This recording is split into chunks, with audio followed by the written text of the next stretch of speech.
Defesa de Antônio Nogueira da Silva Filho, o Paulinho, parte terceira e última. Aberta aspas. Acrescentou que sabia que iria sentir enormes saudades, mas que depois se acostumaria. Pediu também que a viagem da família se fizesse no menor prazo possível. Fechada aspas. É importante frisar, a decisão eu realmente a tomei. E era para mim uma decisão duríssima, dificílima, tomada no extremo, fazendo, como se diz na linguagem popular, das tripas o coração.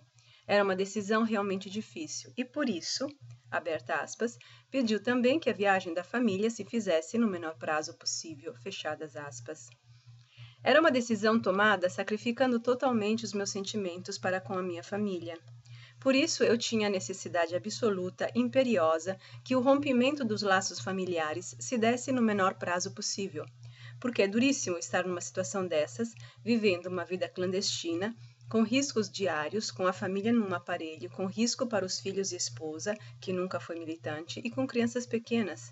Sentindo todo esse drama, eu tinha necessidade de romper imediatamente. Mas o que aconteceu? O rompimento levou cerca de 2 a 3 meses, no lugar dos 15 dias prometidos, para se dar. E nesse período de tempo, muita água passou sob a ponte. Minha resolução foi abalada e não consegui manter a posição tomada.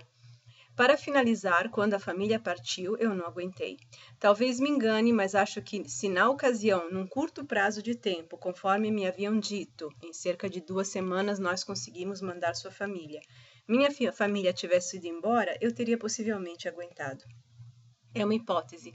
Isso eu digo por mim e pelos muitos companheiros que também passaram por isso. Cada um que leia o documento pense, e aqueles que têm família avaliem, façam uma reflexão, procurem analisar a situação em que eu me encontrava. Voltando ao documento, na folha 3, abertas parênteses, abertas aspas, essas colocações, a resolução de Paulinho, convenceram R, ou seja, Ramiro, de que Paulinho demonstrava objetivamente determinação de continuar na militância. Decidiu então por sua permanência. Enquanto se providenciava a viagem, Paulinho apresentou à área a organização uma área bem situada para diversos trabalhos importantes da organização.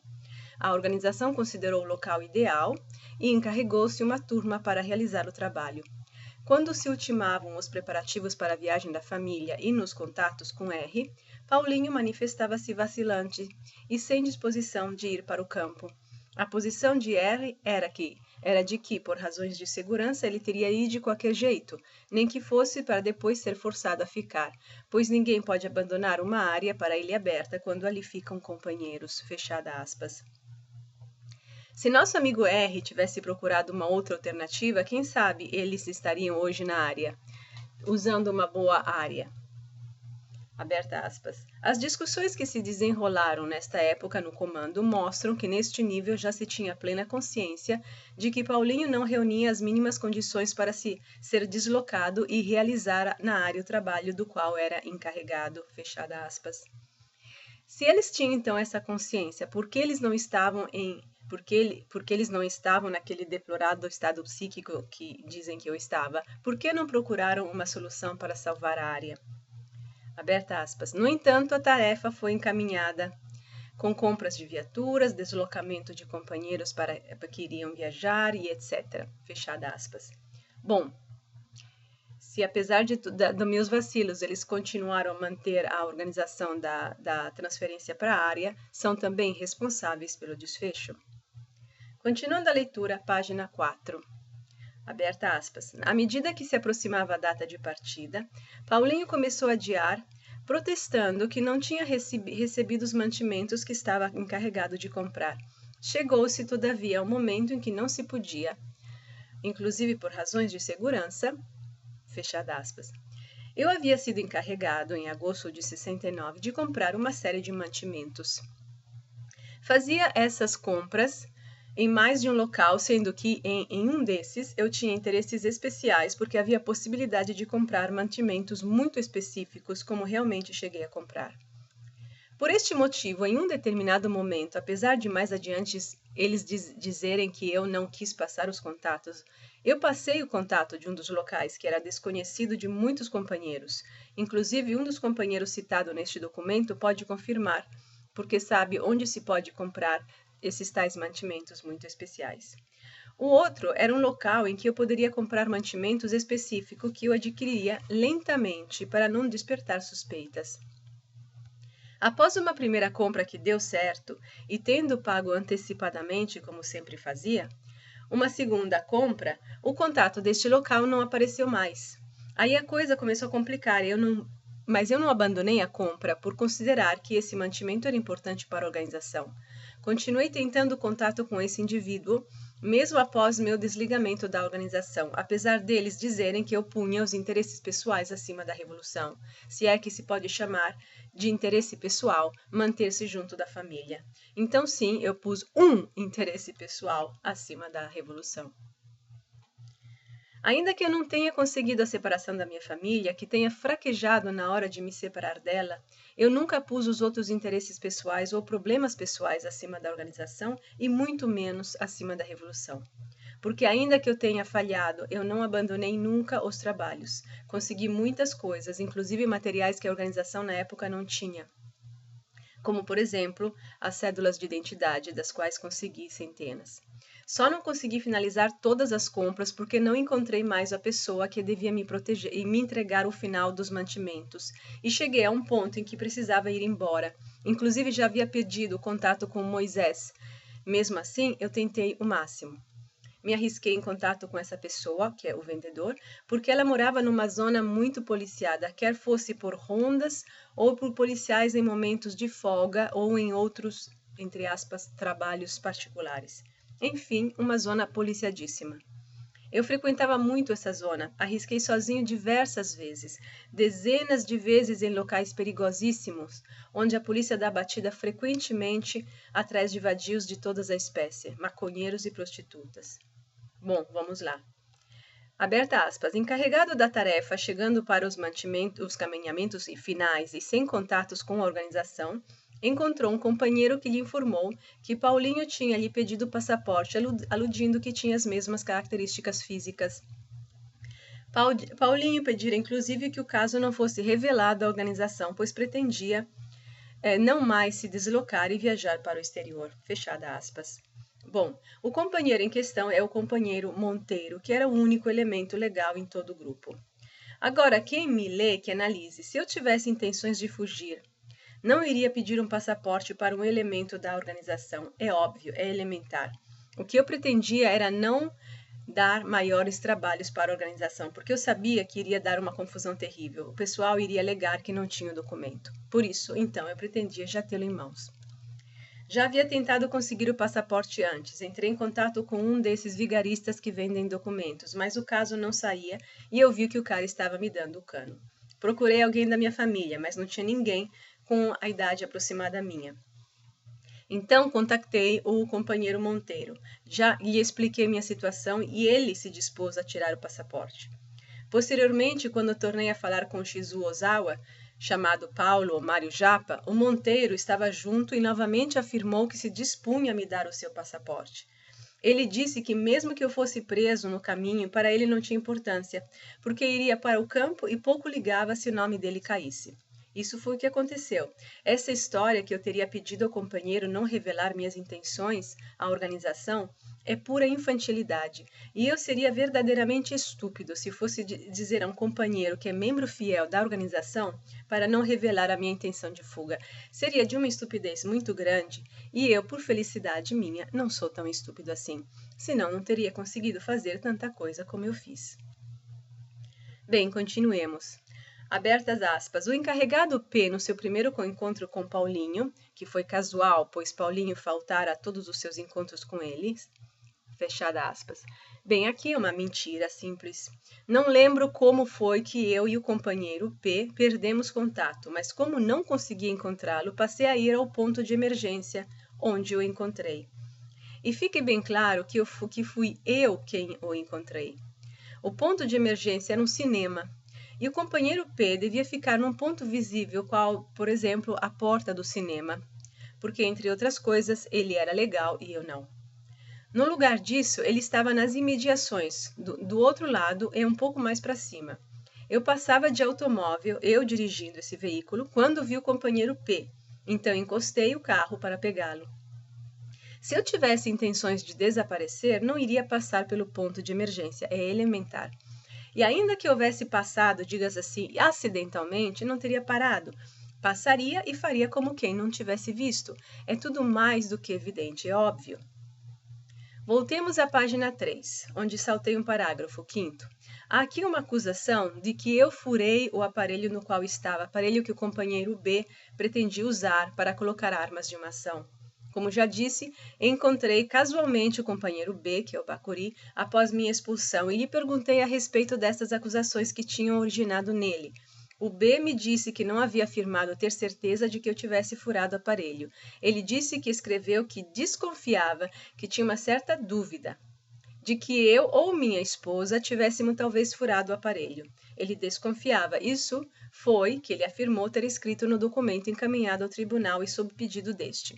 Mas no julgamento está textualmente. Aberta aspas. Isso porque B já tinha certeza que Paulinho tinha furado o aparelho. Fechada aspas. E assim o tribunal imparcial, mais uma vez, distorce os fatos e deturpa as coisas. Outra frase distorcida, eu teria dito que marra por marra eu também poderia ser marrudo. Falei isso ou algo parecido, mas quero que se observe que ninguém pode usar uma frase desse tipo sem que antes o tenham submetido a ameaças, sem que antes tenham tomado atitude de marra. A frase, observem bem, é uma resposta. E se eu cheguei a uma afirmação desse nível, foi porque desde o princípio, desde o primeiro momento em que disse ao Mário Japa que não poderia ir à área, ele se pôs a me pressionar e em seguida fazer ameaças veladas para depois passar ameaças claras de fuzilamento. E assim eu perdi o controle e respondi que marra por marra eu também poderia ser marrudo. Apesar de não estar nas melhores condições psicológicas, conforme eles mesmos dizem, procurei sempre dialogar e buscar uma alternativa que seria a minha ida do país com ocupação e uso da área. Mas o CO não aceitou. Foi sempre de uma intransigência insuperável, intransigência que levou à perda da área. CO é o Mário Japa. Página 5, item 5, letra E. Aberta aspas. O companheiro Paulinho demonstrou seu comportamento mercenário em relação à política em geral e à organização em particular, sempre falando de seus direitos e de seus interesses, esquecendo-se que esse dinheiro nem sequer é da organização e que somos responsáveis dele diante do povo. Calculava os seus direitos em termos monetários em função das tarefas que executava, esquecendo que todo militante tem os mesmos direitos, qualquer que seja a sua contribuição. Exemplo neste sentido são inúmeros e alguns profundamente mesquinhos. O tribunal aqui, além das falsidades apresentadas, demonstra também uma hipocrisia profunda. Continua a situação das acusações e das falhas. Aberta aspas, furou vários aparelhos, a ponto dos companheiros que o guardavam exercerem sobre ele constante vigilância. Fechada aspas. Bem, vejamos bem, eu estive uma noite no aparelho do B, uma só noite. Todos os 2 aparelhos fechados para mim.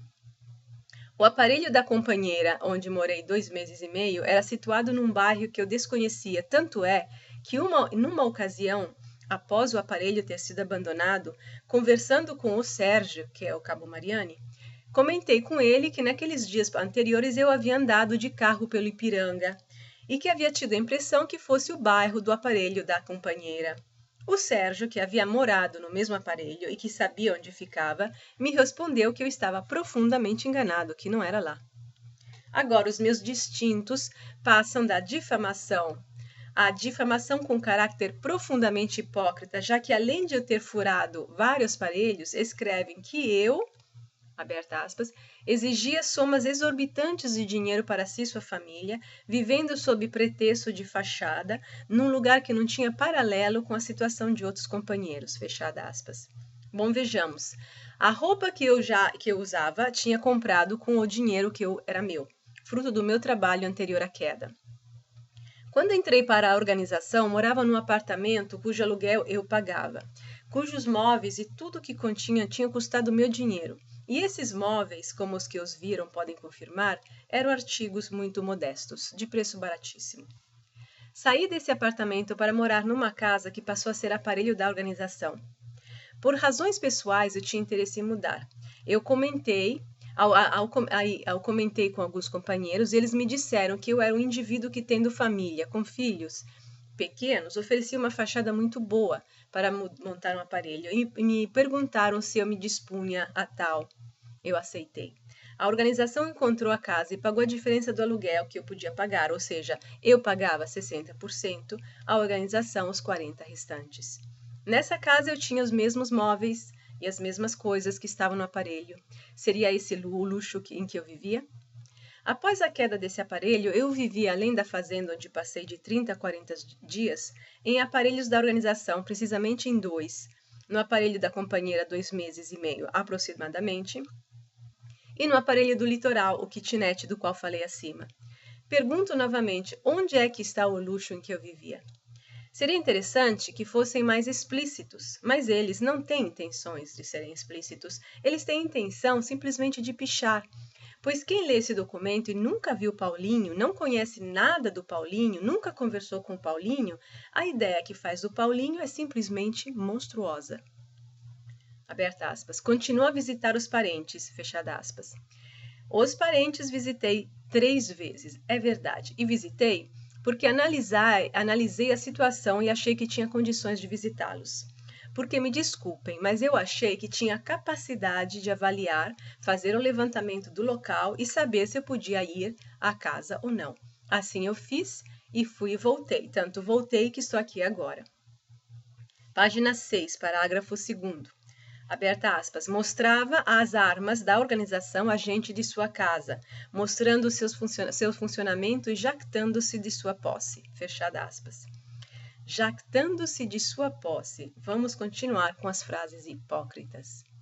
Aberta aspas. O fato era particularmente grave, pois a ele era confiada a guarda do material mais precioso da organização. Fechada aspas. Os distintos dos meus julgadores são aqui de uma hipocrisia profunda, além de mentirosos.